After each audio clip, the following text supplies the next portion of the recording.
In 2008, New Zealand had introduced the turban as a part of its official police uniform, and in 2020 it has now introduced hijab also as one of its official uniforms that can be worn by police officers on duty.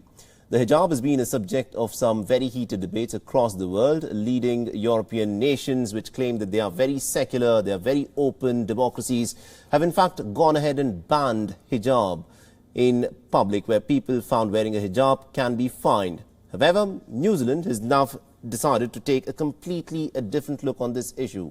And our next report gets you all the details. Be able to identify the bodies as quickly as possible so that they can be released to the families and be laid to rest. But the Commissioner has stressed that he doesn't want to rush that process. It's important that people do the job.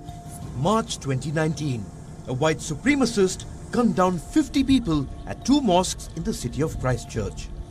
The brutal attack shook New Zealand and the entire world. Prime Minister Jacinda Ardern made it clear that her country's spirit of diversity and its secular values would not be shaken by the attack. We, New Zealand, we were not a target because we are a safe harbour for those who hate.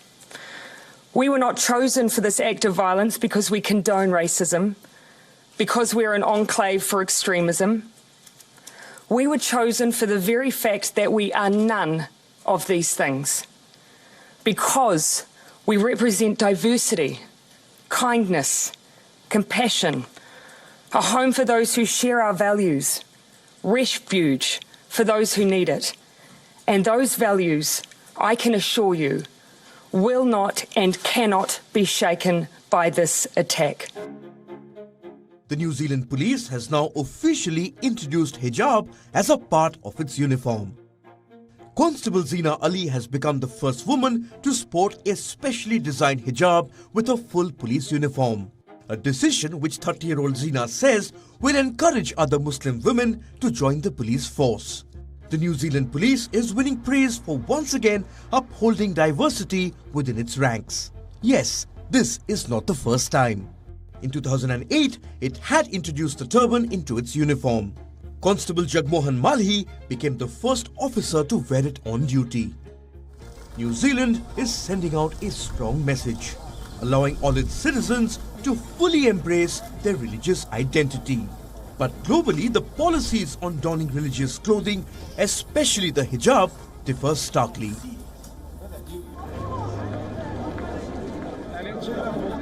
France is home to the biggest Muslim population in Europe, but it was the first country to ban anyone from wearing the hijab. Forget police officials. In 2011, it passed a law which prohibited women from wearing a full-face veil in public. To this day, no French citizen is allowed to wear religious clothing or cover their face in public. In Austria, face veils have been banned since 2017. All Austrian citizens are required to show their facial features from chin to hairline.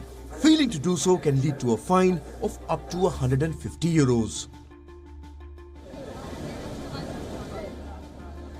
In Denmark, full-face veils have been illegal since 2018. People who break the law face fines up to €135, which can increase for repeat offenders. In the Netherlands, the ban not only applies to veils and burqas, but also to full-face helmets and balaclavas. If you still decide to cover your face with a veil, you will be fined €150. Several other countries are wrestling with the issue of the hijab, a debate which has been reignited following New Zealand's decision. Bureau Report, WION World is One. Co-presented by Skoda. Simply clever.